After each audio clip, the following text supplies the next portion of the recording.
원래는 사람들이 잘 찾지 않던 지역이 특색 있는 상권이 되면서 이에 공헌했던 기존 상인이나 예술인들이 임대료의 급상승으로 삶의 터전을 잃게 되는 것을 젠트리피케이션이라고 하죠.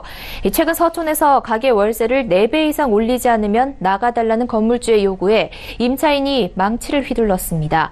젠트리피케이션이 참극을 불러온 건데요. 이를 방지하기 위한 상가 임대차 보호법 개정안이 국회에 상정돼 있지만 여야의 이견으로 표류하고 있습니다.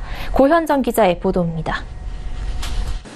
지난 7일 서촌 궁중족발 사장 김 씨가 건물주 이 씨에게 망치를 휘둘러 살인미수 혐의로 구속됐습니다. 해당 사건은 건물주 이 씨가 7년째 서촌에서 궁중족발을 운영하고 있는 세입자 김 씨에게 기존 시세의 4배가 넘는 보증금 1억 원과 월세 1,200만 원을 요구하면서 발생했습니다. 이후 진행된 명도 소송에서 세입자 김 씨는 상가 임대차 보호법에서 보호하는 5년 이하 임차인이 아니라 패소했고 12번에 달하는 강제 집행 대치가 반복되면서 갈등이 극단으로 치달은 겁니다. 하지만 서울 곳곳의 젠트리피케이션 피해는 서촌에만 국한된 사건은 아닌 상황. 제가 5년간 영업을 했었는데 집주인이 이제 임대인이 바뀌면서 이제 임대료를 상승을 많이 했어요. 그러니까 5년치를 한꺼번에 인상을 해달라 그런 요구가 들어왔기 때문에 어려움을 많이 느꼈죠. 임대료 급등에 따른 피해를 막고자 서울 성동구는 자체 대책을 내놓기도 했습니다.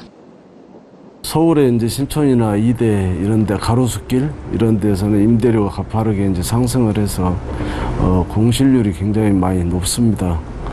그리고 성수동 같은 경우에도 도시재생 사업을 추진하면서 이제 지가가 좀 오를 기미가 있어서 우리가 이거를 사전에 예방하기 위해서 젠트리피케이션 정책을 도입을 했고요. 거기 일환으로 안심상가를 이제 조성을 하게 됐습니다. 임대료 이제 가이드라인 역할도 할 수 있을 거고요. 신촌의 임대료 인상을 감당하지 못해 갈 곳을 잃었던 서울 미래유산 공시 책방과 원래 성동구청 앞에서 장사를 하던 윤스김밥도 젠트리피케이션 피해 상인들을 위한 성동 안심상가에 지난 3월 입주했습니다.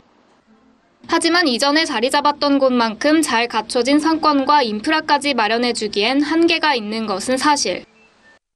거리가 조금 여기 이제 학교 있는 것도 아니고 이 무슨 주변에 사람들이 몰릴 수 있는 장소도 아니고 그냥 흐르는 도로인데 그렇게 좀 아쉬웠고 이 일부러 오신 분들 아니면 거의. 전문가들은 임대료 급등으로 쫓겨나는 임차인에게 별도 상가를 마련해주는 것만으로는 미봉책이고 근본적으로는 상가 임대차 보호법을 개정해야 한다고 강조합니다. 젠트리피케이션을 막기 위해 상가 임대차 보호법 개정안이 국회에 상정돼 있지만 여야 의견으로 표류하고 있습니다. 국회에 계류돼 있는 상가 임대차 보호법 개정안은 임차인의 계약갱신 요구권 기간을 현행 5년에서 10년으로 확대하자는 겁니다. 최근 주목받고 있는 망원동의 망리단길, 봉천동의 샤로스길 등 임차인들이 수년간 노력해 아무도 찾지 않던 곳에 상권을 발달시킨 경우 임차인이 투자금도 회수하고 안정적으로 다른 곳으로 이동하기에 5년이라는 기간이 짧다는 겁니다.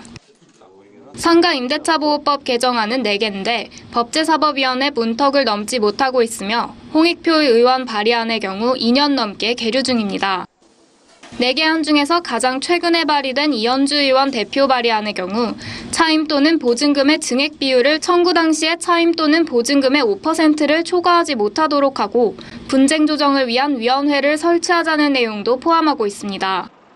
소관상임위인 행정안전위원회 등은 통과했지만 자유한국당 등 야당이 임대인의 권리도 충분히 보장할 수 있어야 한다며 반대해 법사위 통과가 그동안 지연됐습니다. 20대 국회가 후반기 원구성 협상을 최대한 빨리 마치고 민생경제 챙기기에 나서야 할 때라는 지적이 나옵니다. 서울경제TV 고현정입니다.